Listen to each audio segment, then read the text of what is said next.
Qu'est-ce qu'il est écrit dans Parashat Vayera? Il est écrit Vayera elav Hashem be'elonei mamre. Dieu s'est révélé, on va parler de ça à Abraham, dans un endroit qui s'appelle Elonei mamre. Ve'hu yoshev petach ovel kechom hayom. Et Abraham était assis à l'entrée d'une tente et il faisait très chaud. Donc on va dire c'est midi. Vaïsa einav vayar. Abraham a levé ses yeux et il a vu ve'ine shlosha anashim nitzavim alav. Il voit trois personnes. Mais le mot nitzavim, nitzavim atem hayom, ça veut dire qu'on est l'âme émettant. Ça veut dire que ces gens-là n'étaient pas loin de lui. Ils étaient très proches. Vayar, encore une fois Vayar. Vayar atzlikratam. Pourquoi maintenant il a couru vers eux, puisqu'ils étaient devant lui? Vous comprenez la question?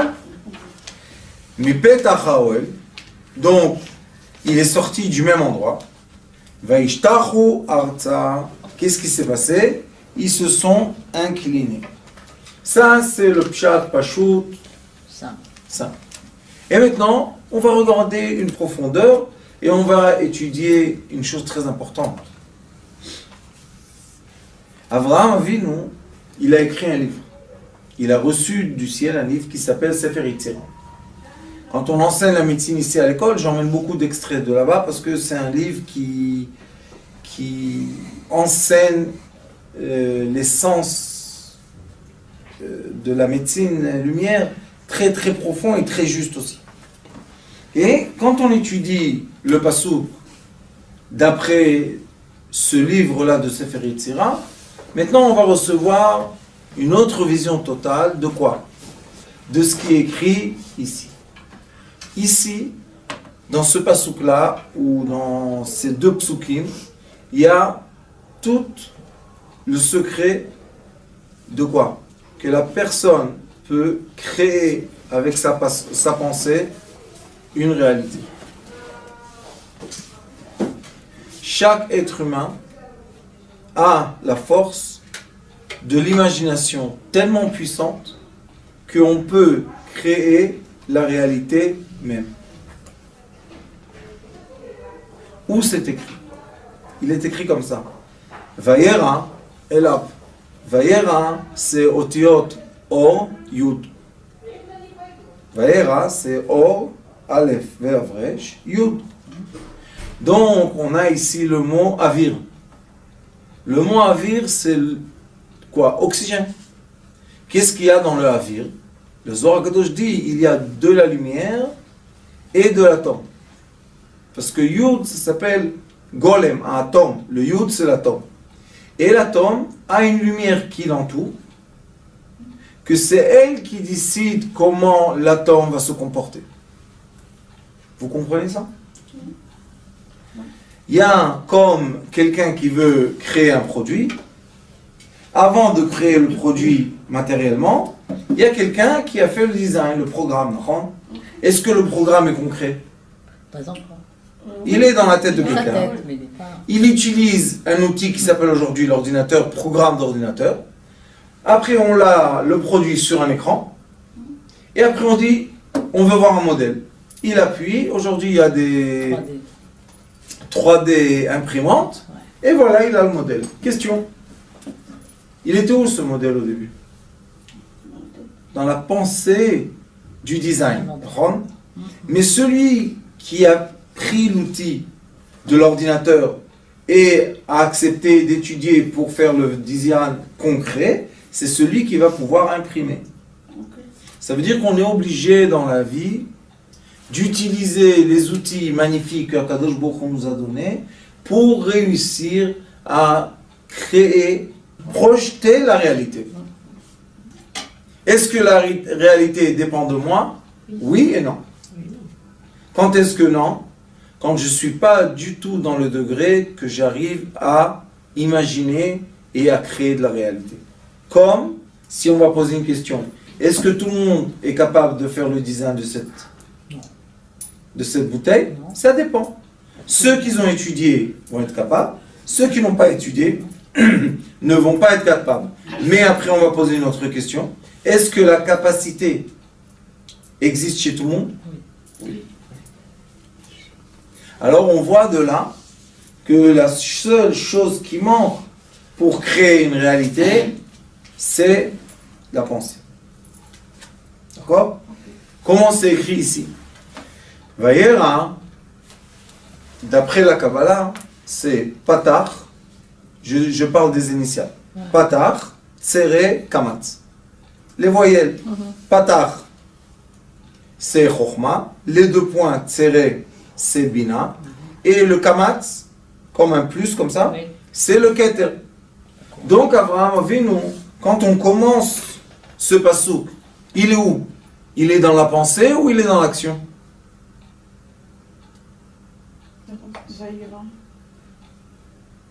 Il est dans quoi? Dans la pensée. Dans la pensée. Pourquoi? Parce que Patar Ktsere Kamatz, c'est dans la tête.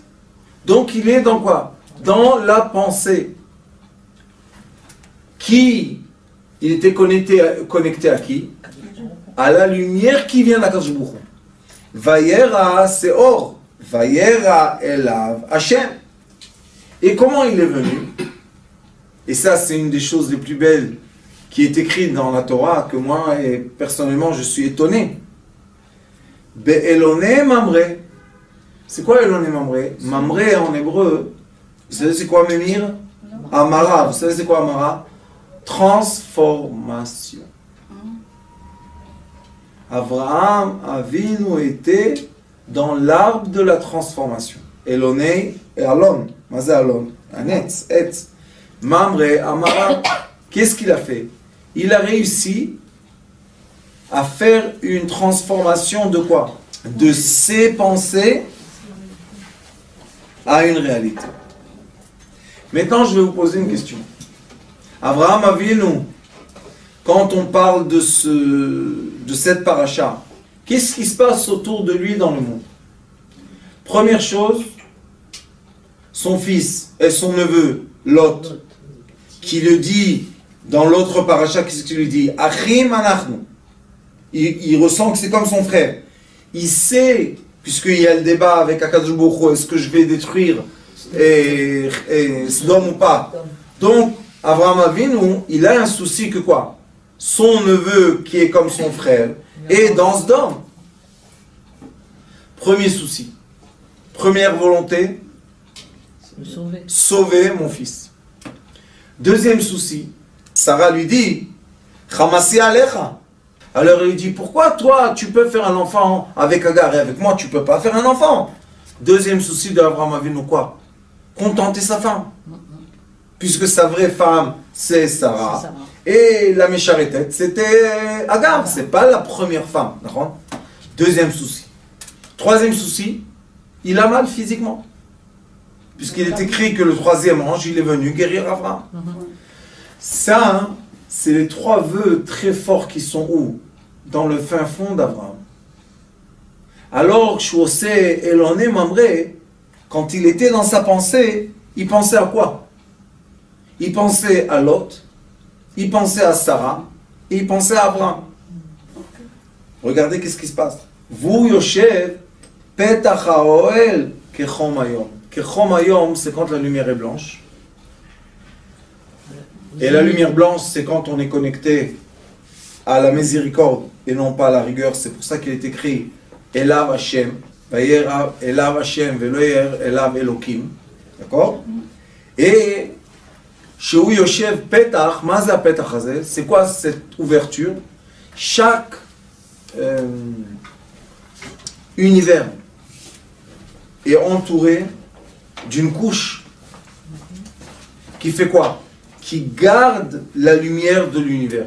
Si autour de l'obscurité qu'on voit autour du ciel, il y aurait eu une ouverture vers le monde qui nous entoure, on aurait eu une pénétration de lumière trop forte et on aurait disparu.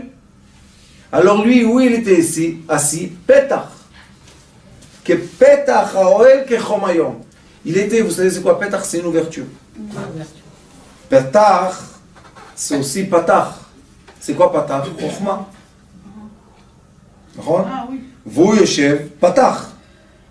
האוהל כחום היום. Ça veut dire qu'Abraham maintenant, qu'est-ce qu'il était? Il était dans la couche qui sépare entre la lumière blanche et le monde terrestre. Et il est arrivé avec sa pensée tellement haut qu'il a atteint Keter Chochma Bina. Mais quand il a atteint tellement haut Keter Chochma Bina, il voulait quoi dans le monde terrestre? Il voulait le bien de son neveu, le bien de sa femme et le bien de son corps. Regardez. Vaïssa Enav, qu'est-ce qui s'est passé? On parle tout d'un coup des yeux. Pourquoi il n'était pas écrit? Il n'était pas écrit Vayera Elav Hashem. Dieu s'est exposé à lui par sa vue. C'est pas écrit. Et là, tout d'un coup, on a Vaïssa Enav. Ça veut dire quoi Vaïssa Enav? Essa Enai Eleharim Me'an Yavo Ezri. Essa Enai, ça veut dire que maintenant je suis terrestre et je demande Eleharim, Harim c'est Avot, Avot c'est Abraham, Yitzhak et Yaakov, c'est Keter Chochma Bina. Chochma c'est Abraham, Bina c'est Yitzhak et Keter c'est Yaakov. Qu'est-ce qu'il est écrit? Maintenant il est écrit Vayar. Pourquoi pas Vayira? Parce que Vayar, c'est encore une fois la lumière, Or Yud. Mais maintenant, c'est Patar, Patar, Shva. Patar, on a dit c'est Chochma. Et Shva, on a dit c'est la rigueur, c'est Gvura. Elle est où la rigueur? Dans le corps humain. Qu'est-ce qui se passe avec Abraham? Il a eu une très forte volonté quand il était concentré dans la lumière blanche et il était seulement dans les imaginations. Et maintenant, il a ouvert ses yeux, donc il est dans la réalité. Et maintenant, dans la réalité, qu'est-ce qui se passe? Pourquoi 3? Pourquoi pas 2, 4, 5, 8? Parce qu'il a eu 3 volontés. Et il faut savoir, chacun de nous, que quand on demande quelque chose, on crée une ouverture de lumière qui veut, la lumière, elle veut nous donner notre désir. Elle veut. Et ça, malheureusement, le monde d'aujourd'hui a oublié que l'Éternel veut notre bien. Il veut, pas nous on veut. Lui il veut. Mais qu'est-ce qu'il est écrit dans Shir HaShirim? Shuvu elai, va shuva alechem. Montrez-moi en bas que vous êtes vraiment dans le désir. Et quand vous allez ouvrir les yeux, vous allez voir la réalité. Il y a beaucoup de gens qui disent j'ai beaucoup prié et pourquoi j'ai pas la réalité. En personne comme ça, je peux donner les réponses. Mais en généralité, je vous dis que la plupart des gens qui étaient dans l'état d'esprit de monter dans les cieux, parce qu'il faut savoir monter dans les cieux, ceux qui sont montés dans les cieux, ils ont ouvert les yeux, ils ont vu la réalité.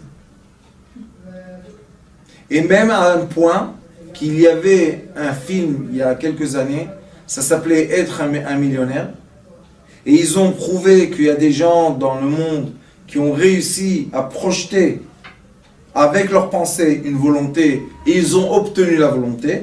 Et ils en ont fait une secte. Une secte. Parce qu'ils ont dit aux gens, venez étudier, projetez vos volontés. Mais les gens, ils n'ont pas eu le résultat. Alors qu'est-ce qu'ils leur disaient? Premier cours, 7000 shekels. Ah, t'as pas réussi? Ça veut dire que tu ne sais pas rien projeter. Deuxième séance, 6000 shekels. T'as pas réussi encore? Ça veut dire que tu ne sais pas projeter. Troisième séance, 4000 shekels. Ça, c'est bien pour faire du business. Mais la vérité, elle est où? Que pour réussir à projeter, il faut réussir à imaginer un point qu'on se déconnecte du matériel. C'est pour ça qu'Avraham Avinu, on parle de quelqu'un que maintenant il a fait la Brit Mila. Qu'est-ce qu'il a fait? Il a détaché son corps de la Orla. La Orla c'est quoi? La Orla c'est le Chitzonim. C'est quoi? Qu'est-ce qu'il y a dans les Chitzonim? La crainte, la peur, la force. Alors lui, qu'est-ce qu'il a dit? Il a dit, moi, je ne travaille plus avec la force. Je vais direct à la source. Et il faut savoir que malheureusement, comme j'essaie d'éclairer beaucoup de personnes, beaucoup de gens viennent, me disent, Rav, j'ai tout essayé. Je leur dis oui. Et vous avez essayé aussi les cartes, le café, etc. Talalala. Mais on ne savait pas. Je leur dis oui.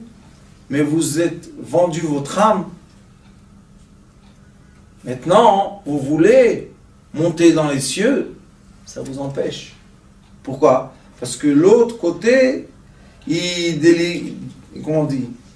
Délivre pas. Il délivre pas si facilement les otages. Il y a un extrait dans le Zohar HaKadosh qui s'appelle Saba de Mishpatim. Et là-bas, il explique comment un être humain tombe otage des forces extérieures, on les appelle. Pourquoi elles sont extérieures? Parce que le résultat, au début, il est magnifique, mais après l'obscurité qu'on souffre, ça ne vaut pas le résultat. Chez nous, dans la lumière, c'est vrai que tout l'univers est obscur. Mais quand on arrive, Petach Oel, on voit la lumière blanche, magnifique. Et quand une personne, quand elle est dans la lumière blanche, elle arrive à projeter,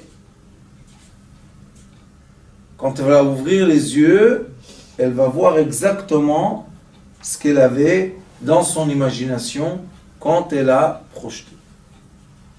Et ça, c'est une des études les plus belles que la Torah peut nous enseigner. Mais qu'est-ce qui s'est passé après avec Abraham Avinu? Quand une personne ouvre les yeux et a maintenant, avec le cerveau terrestre, l'idée de faire quelque chose, du moment de l'idée jusqu'à la réalisation, il y a un chemin à faire.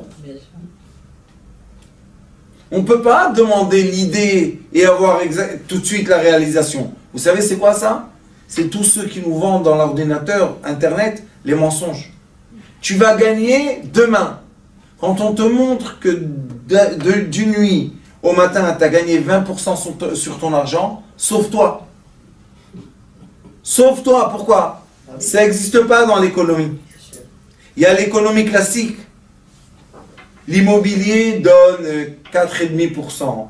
La banque aujourd'hui donne 0,1,4% sur l'argent. Vous savez ce que ça veut dire? Que l'argent ne bouge pas.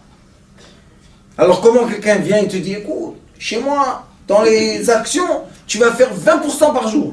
Il y en a qui marchent. Et il y en a qui donnent tout leur argent. Et à la fin, qu'est-ce qu'ils trouvent? Rien. C'est le forex. Qu'est-ce qu'il dit Abraham Avinu? Abraham Avinu, il dit, Vaïssa ena vayar. C'est vrai, j'ai ouvert mes yeux et j'ai vu les trois.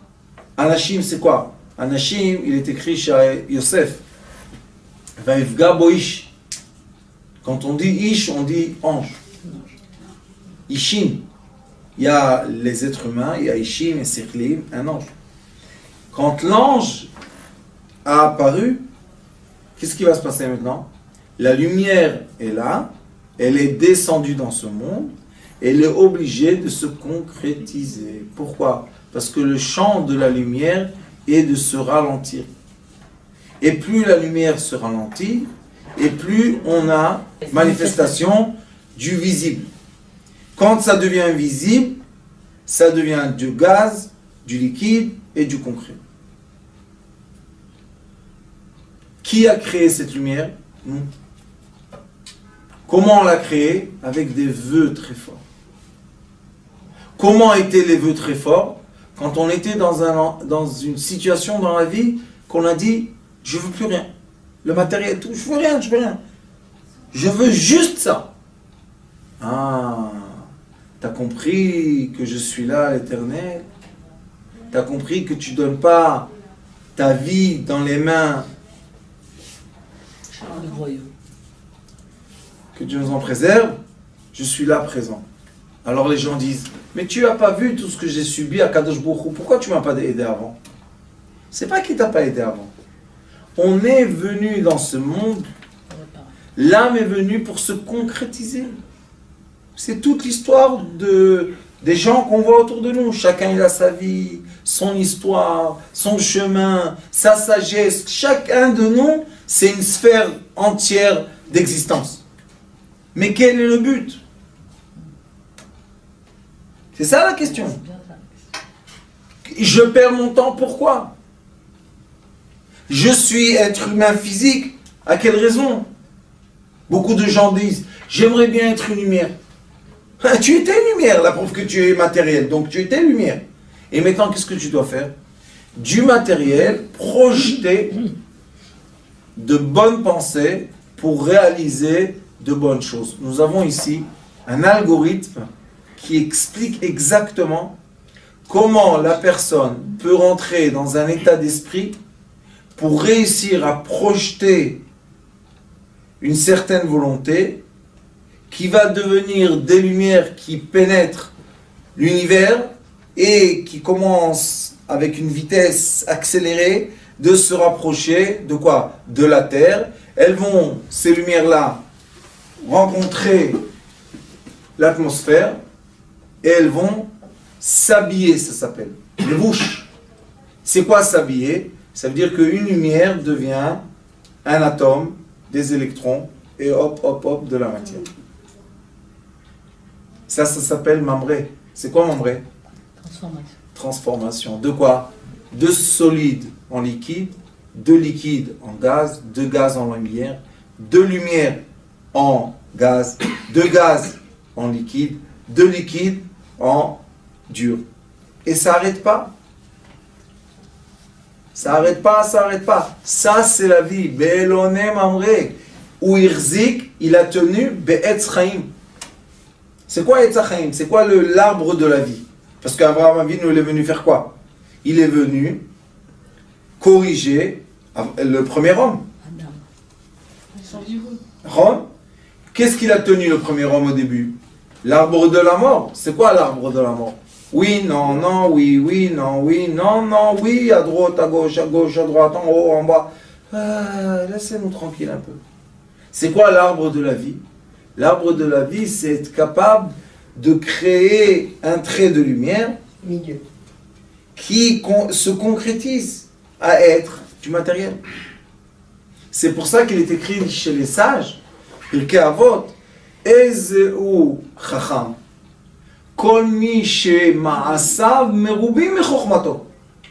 Celui qui a concrétisé plus qu'il savait. Parce que le savoir est dilaté, c'est de la lumière dilatée, mais le concret, c'est de la lumière dure. On appelle ça dans la physique la lumière froide. C'est pour ça que ma main arrive à tenir la bouteille et elle ne passe pas dedans, à travers. Et après, il y a le deuxième degré de concrétisation. C'est quoi? Vaillard. Encore une fois, Vaillard. Pourquoi 3 fois Vaillard? Une fois, ça suffit? Non. Vaillard, Vayaratz likratam, mepetach haoel, vaishtachu arza. Arza, c'est la terre. Vayaratz, il a couru. Ça veut dire quoi, il a couru? Il y avait une distance entre Petach Haoel, entre l'entrée de la tente, et les anges. Mais comment c'est possible? Puisqu'il est écrit Vaïsaïna, Vayar, Venitzavim Elav. Ça veut dire que quand il a ouvert les yeux, hop, ils étaient là. Alors, oui, il court. Oui, il court. Il est descendu encore un degré. La lumière au début était dans la tête. Après, la lumière était dans la projection. Et après, elle devient concrète.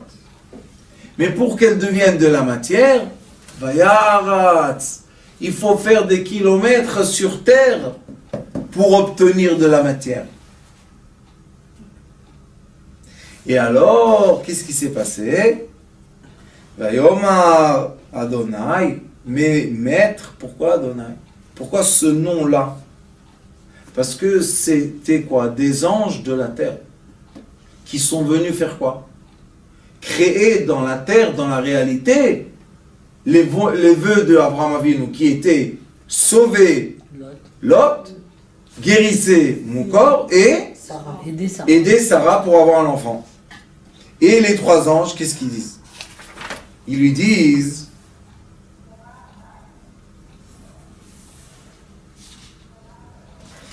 comme ça, Vayomru elav, ils lui ont dit, les anges, Hayes Sarah ishtecha, elle est où Sarah? Vayomer ine baoel. Où lui il était? Petach haoel. Où est Sarah? Dans l'oel. Vous savez qu'est-ce qu'il est écrit? Que l'atome, vous savez qu'est-ce qu'on voit? On voit une robe qui l'entoure.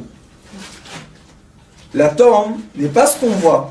Nous on voit juste la robe de quoi? Qui est créée par les électrons qui gigotent très très très très vite, et nous on a une apparence qui nous dit, voilà, tu es devant la matière du bois, ou du plastique, ou de l'habit. Mais ce n'est pas une vérité. Tout ça, c'est des ondes électromagnétiques.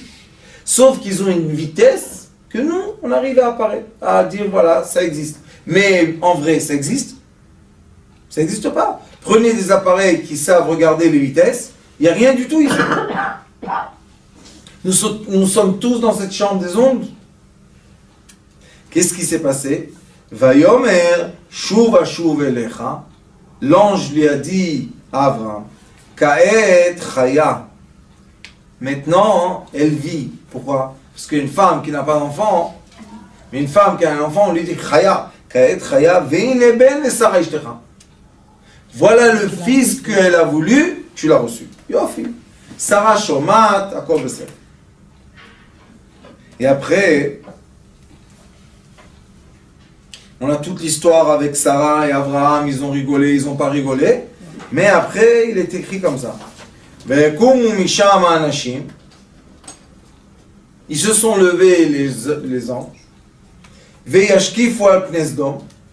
Ils ont regardé Esdom. Et Abraham, il les accompagne. Est-ce que, chas v'shalom, je peux empêcher Abraham de savoir ce que je veux faire? Vous imaginez de quoi on parle?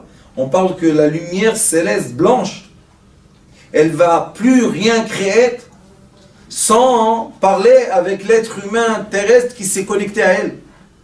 Et ça s'appelle dans la Torah les Nevi'im, qui sont les prophètes, et les sages. Les sages et les Nevi'im, ils reçoivent le message céleste de ce qui va se passer dans le futur, puisqu'on connaît qu'il y a des gens qui ont inventé des choses, et une génération avant, 2 générations avant, ça c'est connu. Comment ils ont fait? Comment une personne française, en 1871, si je ne me trompe pas, invente le premier fax Panasonic? Il y a un retrait Google Patent, vous allez voir, le premier fax a été inventé par un Français en 1871. Comment? Il n'y avait pas d'électricité encore. Déjà, il explique qu'il y aura un papier qui va rentrer, ils vont dessiner dans un côté du monde, ça va passer dans l'autre côté du monde. Bah, où tu vas? Mais il a vu.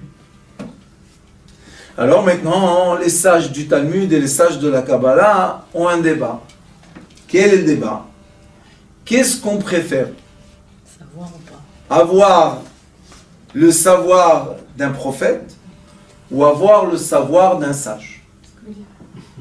Qu'est-ce qu'on préfère? Le prophète, bonne question. Le prophète reçoit un message, il rentre dans un transe, parce qu'il reçoit la lumière qu'il n'arrive pas à supporter, et il parle. Boum. Il n'y a plus de prophète maintenant. Ah, qu'est-ce que tu viens de dire? Hein? Quoi? J'ai dit quelque chose? Mais tu étais en train de parler, qu'est-ce que tu as dit? Ça, c'est prophète. Aujourd'hui, on en a plein, Goa. Ils prennent les patriotes, là, les hallucinogènes. Ils prennent... Et ils sont heureux, ils embrassent les arbres. Oh, mon amour, ils tombent par terre. C'est plein de prophètes, hein. Et ils parlent des choses imaginables. Là-bas, ils font les scénarios les plus beaux de Hollywood, parce que... Et on a le sage. C'est quoi le sage? D'après la Kabbalah, le sage reçoit la lumière dans le cerveau. il a fait passer le cerveau droit, le cerveau gauche, ça veut dire il rapte ici, du cerveau au cœur, et du cœur au cerveau. Pourquoi? Parce que le sage veut habiller le savoir qu'il a reçu en termes qu'il peut donner, partager. Ok? Le sage, c'est quelqu'un qui sait des choses, mais il va les dire avec un habit. Et l'habit, les gens comprennent. Le prophète va dire la lumière comme ça. Comme il la reçoit, il la jette. Qu'est-ce qu'on peut faire avec ça? Alors c'est mieux d'être sage alors. Oui, Bien sûr. la reine, c'est pour ça qu'il est écrit dans la halakha, Chacham adif minavi. L'âme, Im ben Adam, si un être humain va chez un sage, qu'est-ce qu'il doit faire le sage? Lui reçoit le message pour la personne, mais il doit expliquer le processus qu'on peut donner à son prochain pour que la personne même comprenne pourquoi elle est dans l'état qu'elle est, physique, spirituel. Il faut comprendre les choses. On ne peut pas donner des gifles aux gens et leur dire c'est fini. Et surtout aujourd'hui, quand il y a tellement beaucoup de sagesse dans le monde, on est obligé d'expliquer. Et ça, c'est la source de quoi? De la médecine lumière. Être capable de se connecter à la lumière blanche qui a toutes les sources de médecine, et après expliquer le processus et atteindre l'être humain. Ça, c'est un processus entier, de l'origine jusqu'à la fin. Alors, c'est ce qu'Abraham Avinu a fait. Abraham Avinu aya vayar elav. Il était vayera elav. Il était complètement dans la lumière blanche. Après la lumière blanche, qu'est-ce qu'il a fait? Il a absorbé dans lui. Et après, il a ouvert les yeux et il a transformé la lumière encore une fois en quoi? En réalité des sens. Et après, il a pris le corps physique pour atteindre quoi? Ce qu'il a projeté. Et à la fin, il a eu les 3 bénédictions. Lot a été sauvé. Et de Lot est sorti Mashiach ben David, Moab. Lui, il a été guéri, Baruch Hashem. Et Sarah, Kaet Sarah, elle a eu Yitzhak. Et pourquoi on l'appelle Yitzhak? Tzchok Asali Hashem. Moi, c'est Tzchok. Il y a eu une joie, rigolade. C'est quoi Tzchok? On rigole. C'est quoi rigoler? Être surpris de quoi? Que c'est vrai. Ça veut dire que chaque vrai homme qui sait se connecter à la lumière blanche et après projeter cette lumière sur la réalité et après voir la réalité, est-ce qu'il croit en lui-même? Si ça réussit, oui. Tu ne crois pas en lui? Les vrais sages sont humbles. Pourquoi? Parce qu'ils disent c'est pas possible. Quoi? Il peut l'avoir pour lui-même sans se vanter. Rabbanit, Non, ils ont l'humilité. le vrai humble, le vrai sage, il est humble. Pourquoi il est humble? Parce que quand il a eu le cadeau qu'on a exaucé, son rêve, il est avec toute admiration devant la lumière blanche. Et quand on est en admiration devant la lumière blanche, on est tout petit, on a honte de soi-même. Oui, c'est sûr. C'est pour ça qu'il l'a appelé Yitzhak. Et à la fin, vous savez qu'est-ce qu'il a eu, Abraham? Ce Yitzhak-là, il a transformé en son. Vous vous rappelez ce qu'on a parlé avant Rosh Hashanah? Il a mis Yitzhak sur l'autel, mais Yitzhak, celui-là, de l'imagination lumière, de la cendre, a été créé un homme physique, que lui après a emmené Yaakov, que Yaakov était le premier homme, et on voit qu'il y a un déroulement de l'infini de quoi? De l'existence de l'imagination, de la création, de l'imagination, de la création, de l'imagination, de la création. Qui est le premier? Le sage. Le sage est le premier être qui arrive à imaginer tellement fort une chose qu'à la fin, elle se concrétise.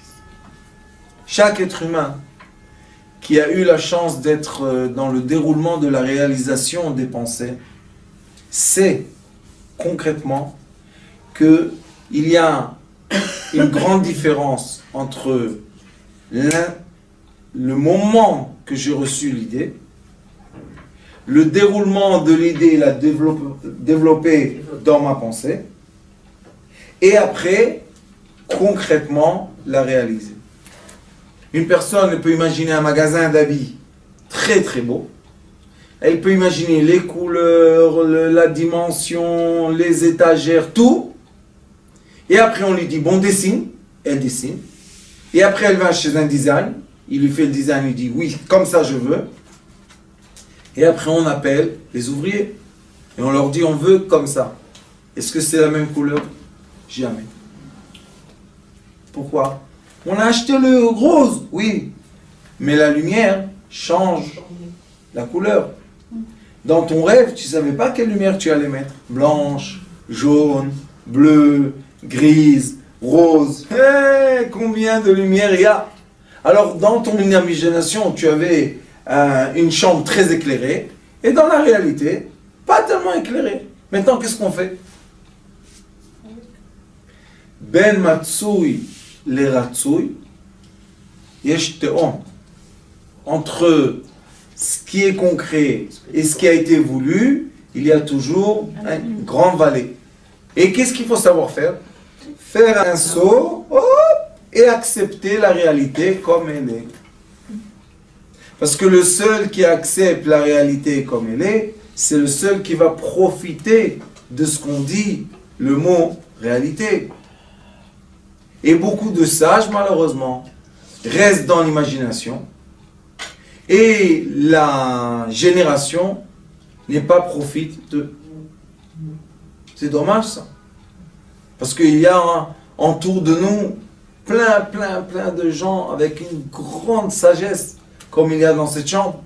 Et ces gens-là, s'ils ne vont pas se réaliser, concrétiser, c'est dommage. Alors, il y a un extrait dans le Zohar Kadosh, ça s'appelle Hidrazuta. Dans le Hidrazuta, il dit que la guérison vient de la connexion de l'être petit, la petite lumière que c'est nous, avec la grande lumière qui est la lumière blanche d'Abraham Avinu.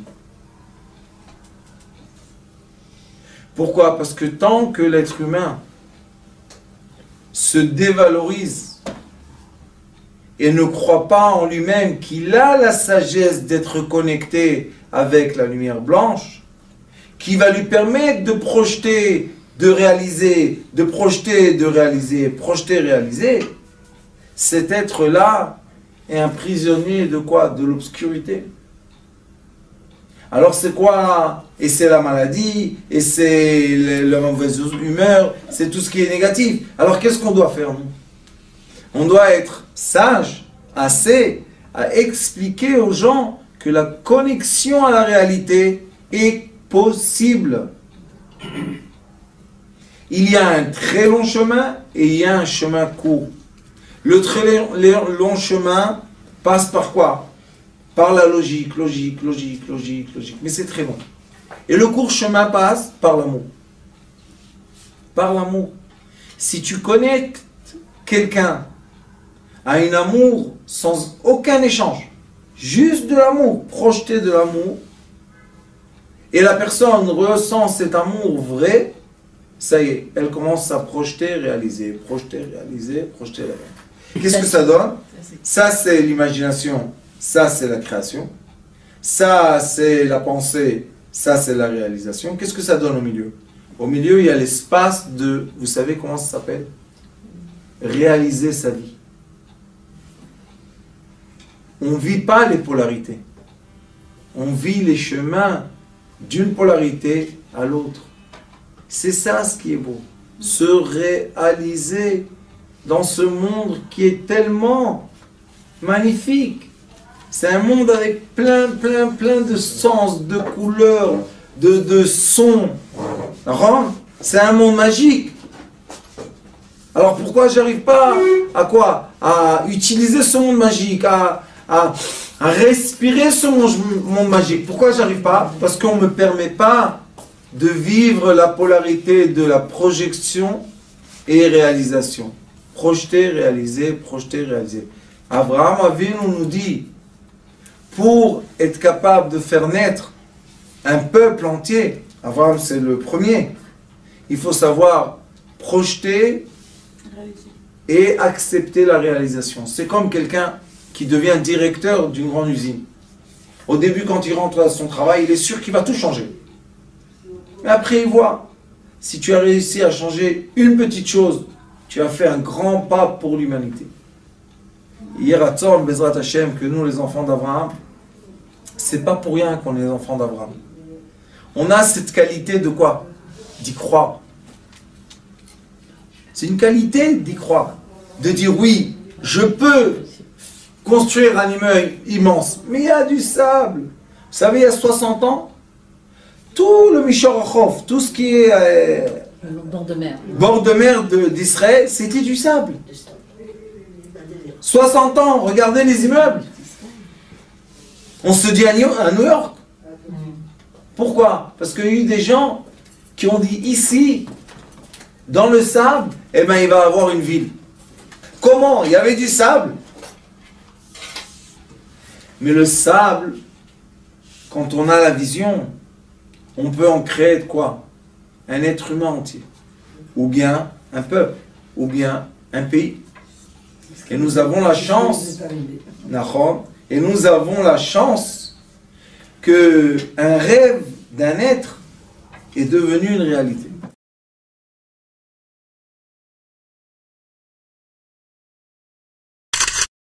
Notre rôle maintenant, c'est détecter notre lumière et en profiter au maximum. Et quand on a un plaisir ou un désir, la porte s'ouvre encore plus grande. Vous comprenez c'est quoi la lumière? Lumière, amour. C'est pas important qui tu es, où tu es, comment tu es. Dieu t'aime.